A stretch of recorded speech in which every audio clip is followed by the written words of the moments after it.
La seconde épître de Paul aux Corinthiens, chapitre 7.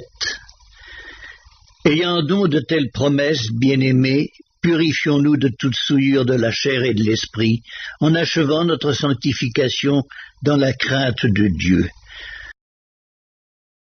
Donnez-nous une place dans vos cœurs. Nous n'avons fait tort à personne, nous n'avons ruiné personne, nous n'avons tiré du profit de personne. Ce n'est pas pour vous condamner que je parle de la sorte, car j'ai déjà dit que vous êtes dans nos cœurs à la vie et à la mort. J'ai une grande confiance en vous. J'ai tout sujet de me glorifier de vous.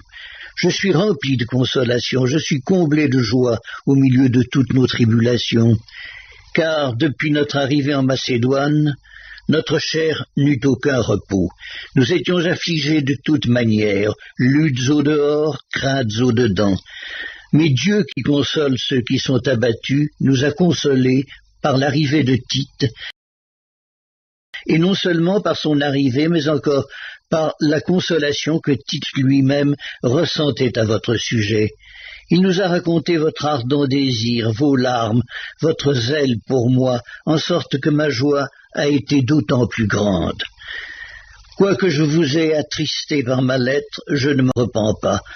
Et si je m'en suis repenti, car je vois que cette lettre vous a attristé, bien que momentanément, je me réjouis à cette heure, non pas de ce que vous avez été attristé, mais de ce que votre tristesse vous a porté à la repentance.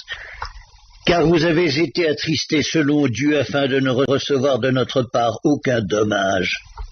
En effet, la tristesse selon Dieu produit une repentance à salut dont on ne se repent jamais, tandis que la tristesse du monde produit la mort. Et voici, cette même tristesse selon Dieu, quel empressement n'a-t-elle pas produit en vous? Quelle justification, quelle indignation, quelle crainte, quel désir ardent, quel zèle, quelle punition. Vous avez montré à tous égards que vous étiez pur dans cette affaire.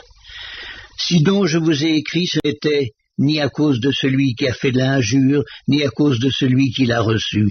C'était afin que votre empressement pour nous fût manifesté parmi vous devant Dieu. C'est pourquoi nous avons été consolés, mais outre notre consolation, nous avons été réjouis beaucoup plus encore par la joie de Tite, dont l'esprit a été tranquillisé par vous tous. Et si devant lui je me suis un peu glorifié à votre sujet, je n'en ai point eu de confusion, mais comme nous vous avons toujours parlé selon la vérité, ce dont nous nous sommes glorifiés auprès de Tite, c'est trouver aussi la vérité. Il éprouve pour vous un redoublement d'affection au souvenir de votre obéissance à tous, et de l'accueil que vous lui avez fait avec crainte et tremblement. Je me réjouis de pouvoir en toutes choses me confier en vous.